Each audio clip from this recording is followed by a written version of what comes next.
Well, I'm going to have an opportunity to address Business Summit immediately following this meeting, so I'm going to keep my remarks relatively brief. I want to first of all thank all the business leaders, both from the Indian community as well as from the United States.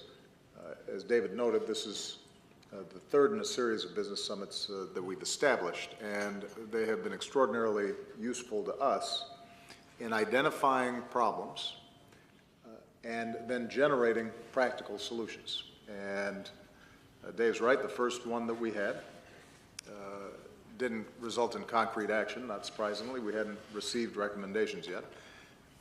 The subsequent meeting generated some very concrete recommendations, and many of them were acted upon with some dispatch. I think, as has already been noted, I think there's special excitement about this meeting because Prime Minister Modi has brought new energy and vigor to redesigning the architecture here in India so that more business, greater growth, greater investment can take place. And what I'm excited about is the fact that not only do we have a lot of U.S. businesses who are interested in investing in India, but we also have a lot of Indian companies who are already investing in the United States and want to do more business. So I appreciate all of your input, and I want to emphasize that we pay a lot of attention to what you have to say. We're not always going to immediately be able to solve every problem that's been brought up, but you're going to see sustained engagement from my administration as we try to work through each of the recommendations that you've made. The good news is that during my visit in 2010, I said I wanted to boost trade and investment between India and the United States. In the last few years, we've increased trade by some 60%, nearing a record $100 billion. U.S. exports to India are up 35%. That means jobs in the United States.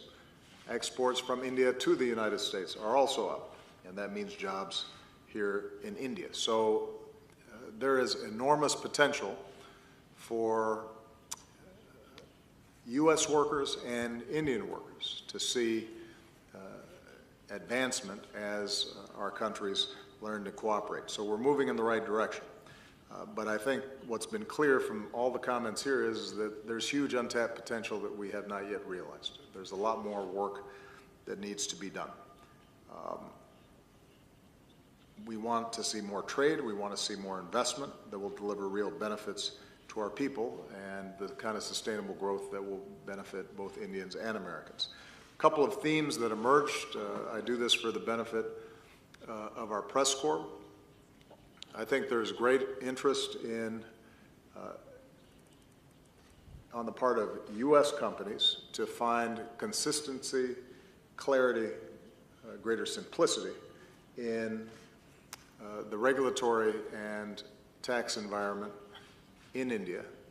If that occurs, I think you're going to see a lot more business here, and that's consistent with many of the reforms that Prime Minister Modi has articulated. There is also great interest in finding ways to finance improved infrastructure inside of India. As has been noted, it's not enough just to set up a plant. It's also necessary to make sure that that plant can receive regular power, has broadband access, that there are roads that allow products that are manufactured here to be delivered efficiently and effectively. And U.S. exporters are very concerned about issues of IP protection. Increasingly, the United States is a knowledge-based economy. We tend to operate at the higher ends of the global value chain. And whether we're talking about movies from Disney, and I was interested to find out from Bob Iger at Disney that Disney's a major investor in Bollywood, which is pretty exciting. But also what we hear from software companies who are already doing significant business, obviously, in India because there's just incredible talent here, is that the absence of effective IP protection makes U.S. companies hesitant to invest more in India, but it also is stunting the development of software innovation inside of India, because the sense is that it will not be adequately protected, and the returns won't be as high as if that software development takes place outside. And it also has some implications for cybersecurity issues. With respect to Indian investors in the United States and Indian companies that want to do more business in the United States, several issues came up. There's still a great interest in immigration reform. We didn't have a chance to talk about that too much, but I assure you that despite the executive actions that I've taken, we know it's not enough. We want to continue to attract more high-skilled workers to the United States, more innovation in the United States. That requires an act of Congress. We have some outstanding members of Congress here who are strong supporters of immigration reform.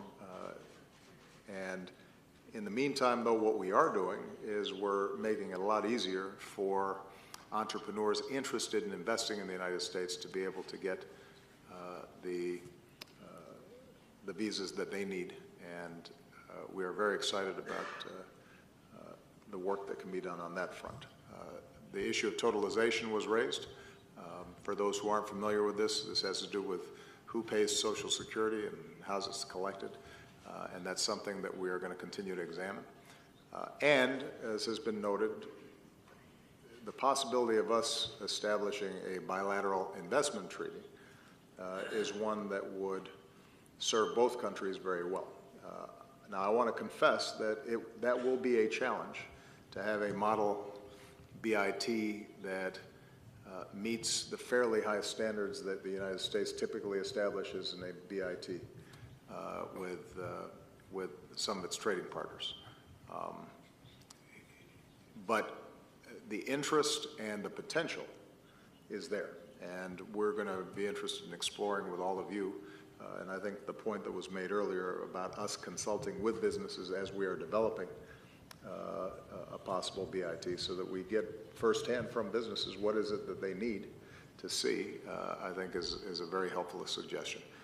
So, the bottom line is the goal on both sides is to slash red tape. I think both the Prime Minister and myself have an interest in maintaining smart regulations that protect the public health and welfare of our people. This may be sacrilege among some in the business community, but I actually think some regulation is good and important and necessary. But what we don't want is regulations that are not efficient, aren't smart, are impeding innovation, and are impeding the kind of growth that ultimately will benefit our people. And our goal should be recognizing that the United States and India are at different stages of development.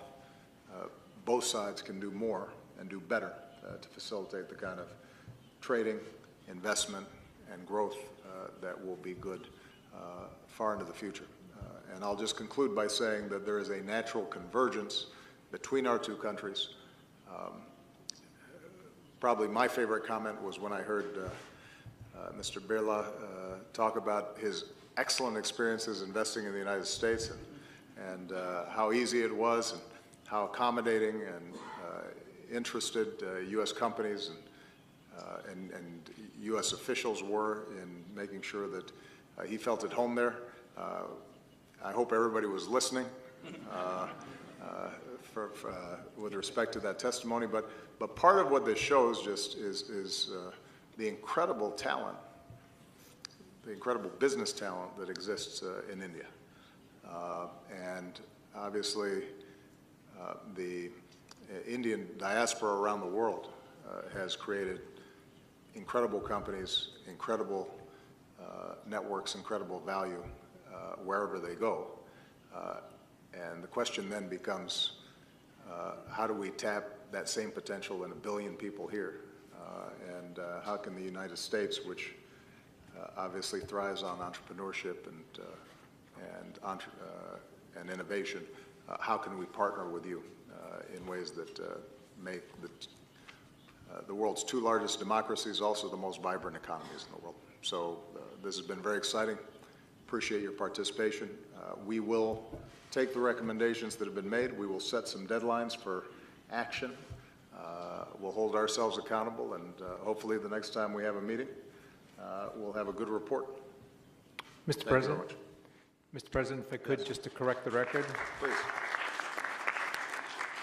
Just to correct the record, the first forum that didn't accomplish much was 2005 to 2008. The second one that got a lot done was 2009 to 14. That was mine. That is a very useful correction. I hope the press took note. But thank you so much for all the outstanding work that's been done. And Mr. Prime Minister, we look forward to doing business with India.